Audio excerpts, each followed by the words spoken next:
Hello friend, welcome to NKP technology YouTube channel. सबसे पहले तो आप सभी को जय हिंद बोलना चाहूँगा क्योंकि कल 26 जनवरी है। और साथ ही साथ आप लोगों को कुछ इन्फॉर्मेशन देना चाहूँगा, जैसे एमआरटी डोंगल और सैमसंग एफआरपी, उसके बाद कुछ क्वालकॉम सीपीयू, ये सब पे कुछ हम लोग चर्चा करेंगे। क्योंकि आजकल का जो विषय है वो सबसे बड़ा विषय यही हो रहा है कि लोग ज़्यादातर फंसे हुए हैं सैमसंग एफआरपी में, जो जिसकी सर्विसेज बंद हो चुकी है। जो लोग 20 रुपये में 30 रुपये में किया करते थे, उनके वजह से आज हम लोगों को सर्विस खो देना पड़ा है। ठीक है, और ये सब चीज़ जो है वो कोई बता भी नहीं रहे हैं कि गलती हुआ तो हुआ कैसे। एक्चुअली क्या हुआ, कुछ लोग सर्विस सेंटर का आईडी लेकर इतना इस्तेमाल किए, इतना मतलब लिमिट बोला जाता है ना, जब भी किसी चीज़ का लिमिट क्रॉस होता है तब उसका मतलब समाप्ति जिसको बोलते ख़त्म हो जाना, वही हुआ। तो लोग ऐसा ही कर रहे थे कि आईडी से कमाने के चक्कर में 20 रुपया 30 रुपया 50 रुपया लोग मतलब कंपटीशन के वजह से अपना आईडी को बर्बाद कर दिए।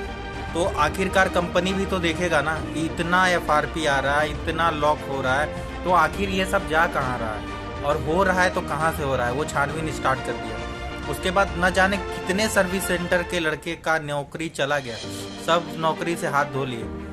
तो आप सोचो, वो लोग कहीं ना कहीं लालच के चक्कर में गए। और दूसरी बात, आज सर्विसेज नहीं है तो हम लोग पछता रहे हैं नए नए सिक्योरिटी आने के। तो पहले क्या होता था, सिक्योरिटी मैटर नहीं करता था, चाहे 12 हो, चाहे 13 हो, चाहे 14, कोई भी वर्जन आ जाता उस गैलेक्सी मस्ट टूल से हो सकता था, कोई दिक्कत नहीं था। लेकिन अब क्या है, अब हम लोग को दूसरा रास्ता यही है कि हम लोग बाईपास करें। बाईपास करने का जो मेथड है अभी सिंपल मेथड है, ऐसा कोई हार्ड भी नहीं है और इजी भी नहीं है। देखिए, अगर सब कोई कर लेगा तो फिर खास बात कुछ होगा नहीं, इसलिए थोड़ा सा मेहनत जो लोग कर रहे हैं उन लोगों के लिए पॉसिबल हो पा रहा है। ठीक है, तो पहली बात तो करना कुछ नहीं है, मेथड वही है जो जिस मेथड पे गैलेक्सी मस्ट टूल काम करता है, वही मस्ट टूल वो मैनुअली हम लोग करके उसको बाईपास कर रहे हैं। सबसे पहला काम जो गैलेक्सी ये अभी जो आया ना, जीएसएम शील्ड बॉक्स, ये जीएसएम शील्ड एक्स, ये जो एप्लीकेशन है, इसके थ्रू एडीबी इनेबल करवाते हैं। इसका बस पर्पस वही रहता है कि एडीबी इनेबल हो जाए। एडीबी इनेबल होने के बाद एफआरपी आप चाहे जिस टूल से कर दो, फ्री टूल, यूएमटी, मिरेकल, जितने टूल है सबसे, फ्री वाले जितने टूल है सबसे कर सकते हो, कोई दिक्कत नहीं है। मेन यहाँ पे मसला है एडीबी इनेबल करने का। और मेन मुद्दा ये है कि कुछ लोग परेशान हो रहे हैं, बहुत मैसेज कर रहे हैं, जो लोग मुझसे खरीदे थे या फिर मेरे सजेशन से खरीदे थे, वो लोग मैसेज कर रहे हैं कि भैया वो एमआरटी डोंगल बंद हो गया, एमआरटी काम नहीं कर रहा है। मुझे आज भी फोन आया था कि ऑनर का एफआरपी करना है और ये एमआरटी ऑन नहीं हो रहा। मैंने उनको कहा सर्वर डेड हो गया है, और मैंने पहले ही वीडियो डाला था कि ये मिरेकल का कुछ गड़बड़ चल रहा है। तो ऐसे देखिए, अभी क्या होता है ना, कंपटीशन है। सबसे बड़ा बात, सोचने वाली बात तो ये है कि जब कोई लाइफ टाइम डोंगल दे रहा है, इसका मतलब कि उसका कितना दिन चलेगा, वो आपको कितना दिन फ्री प्रोवाइड करा पाएगा, ये सोचने वाली बात है। लोग इस चीज को कभी फोकस करते ही नहीं और खरीद लेते हैं। कोई भी टूल नया निकलता है, जैसे अभी पेंडोरा निकला है, उसमें फोकस कर रहे हैं कि पेंडोरा खरीदेंगे। मीपी टेस्टर निकल रहा है, उसको लेना है। मतलब जो ट्रेंड पे होता है ना, जिस तरह आजकल देख रहे होंगे कि इंस्टाग्राम पे वीडियो को एक तो बना दिया तो लोग सब लगे हुए हैं उसको बनाने में, तो उसी तरह से ये ट्रेंड है और उस ट्रेंड पे सब मतलब फॉलो करते हैं। जैसे कि आजकल देखिएगा कि कुछ लोग मीपी टेस्टर का डाल दिए कि बहुत अच्छा परफॉर्मेंस है, स्पीड बहुत अच्छा। अरे भाई, स्पीड पे क्यों जा रहे हो? स्पीड से सब कुछ होता है क्या?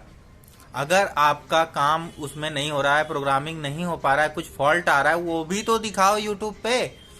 सिर्फ आप ये दिखा रहे हो कि ये अच्छा काम कर रहा है, ये ऐसे काम कर रहा है, ये वो ऐसे काम कर रहा है, लेकिन अच्छाई दिखाना बंद करो। सिर्फ अच्छाई से काम नहीं चलता है, बुराई भी दिखाना पड़ेगा, तब लोग समझेंगे। क्योंकि बुराई जब ढूंढने लगते हैं तो उनको बुराई दिखाई नहीं देता है, क्योंकि कोई डालते ही नहीं है। ठीक है, और दूसरी बात, ये एमआरटी का कुछ कहा नहीं जा सकता, सर्वर खत्म हो गया। हो सकता है कि ये लॉगिन टूल के रूप में फिर से आए, लेकिन इसकी कोई गारंटी नहीं है कि उस डोंगल के साथ ये चलेगा। ये बात आप जान लीजिए। अगर नया से आया तो हो सकता है एक्टिवेशन हो या फिर आपको यूजर आईडी पासवर्ड खरीदना पड़े, रिन्यूअल जैसे अनलॉक टूल होता है 3 महीना 6 महीना 1 साल, ये सब का जो रिन्यूअल होता है इस तरह से भी आ सकता है वो। तो इस चीज़ का आपको ध्यान देना होगा। और मैंने सैमसंग के बारे में बता दिया, MRT डोंगल के बारे में बता दिया, क्वालकॉम के बारे में जहाँ तक बात है, लोग चर्चा करते रहते हैं कि A3s का अपडेट नहीं आया, उसके बाद A5 2020 का नहीं आया, A53 क्यों नहीं हो रहा, ये बात करते हैं ना, तो आप सीधा समझो कंपनी को इन सब मॉडलों से कमाई हो रहा है। ठीक है, जो नहीं कमाई हो रहा है वो लोग डेट कर रहे हैं या फिर कर ले रहे हैं, तो बहुत अच्छा बात है। तो वो कंपनी अपडेट करना ही नहीं चाहता वो सब मॉडल। अब जो नया नया मॉडल आ रहा है, हमारे एक भाई यूट्यूबर है वो सवाल कर रहे थे कि आखिर ऐसा क्यों हो रहा है कि नया मॉडल को ऐड कर दे रहा है और पुराना मॉडल तो उनसे हो नहीं पा रहा है। तो उनका सवाल का जवाब यही है कि लोग अभी जो नए वाले बन रहे हैं उनके तो सपोर्ट जो उसी CPU के आधार पर बन रहे हैं और उनका सॉल्यूशन साथ में चल रहा है, तो इसीलिए उनका पॉसिबल हो पाता है। ठीक है, ऐसा कोई बड़ा बात नहीं है कि उनका सिक्योरिटी पैच आराम से हो जा रहा है, लोग ज़्यादा काम कर रहे हैं, नया पे पुराना पे नहीं कर रहे हैं, ऐसा कुछ नहीं है। वो लोग देना ही नहीं चाहते, सबसे बड़ा बात। तो आशा करता हूँ आप सभी को मेरा वीडियो पसंद आया होगा। अगर पसंद आया होगा तो लाइक करें, शेयर करें एंड सब्सक्राइब करें और सपोर्ट बनाए रखें ताकि हम आपको नया से नया अपडेट देते रहें। और आने वाले समय में हम आपके साथ आईफोन के कुछ टिप्स एंड ट्रिक प्रोवाइड करेंगे और आप सभी को बताएंगे कि कुछ एरर जो होते हैं आईफोन में, किस तरह के एरर होते हैं, उसका सोल्यूशन कैसे कर सकते हैं हम लोग। तो ये सब चीज के लिए आपको मेरा चैनल को सब्सक्राइब करना पड़ेगा, लाइक करना पड़ेगा और शेयर करना पड़ेगा। और किसी चीज का भी सपोर्ट चाहिए तो आप हमारे डिस्क्रिप्शन बॉक्स में नंबर दिया हुआ है, उसे संपर्क करें, व्हाट्सएप में ज्वाइन होए, हमारे लिंक दिया हुआ रहेगा उसमें आप ज्वाइन होए। तो ये सब चीज का आपको ख्याल रखना होगा। ठीक है, चलिए सबको जय हिंद।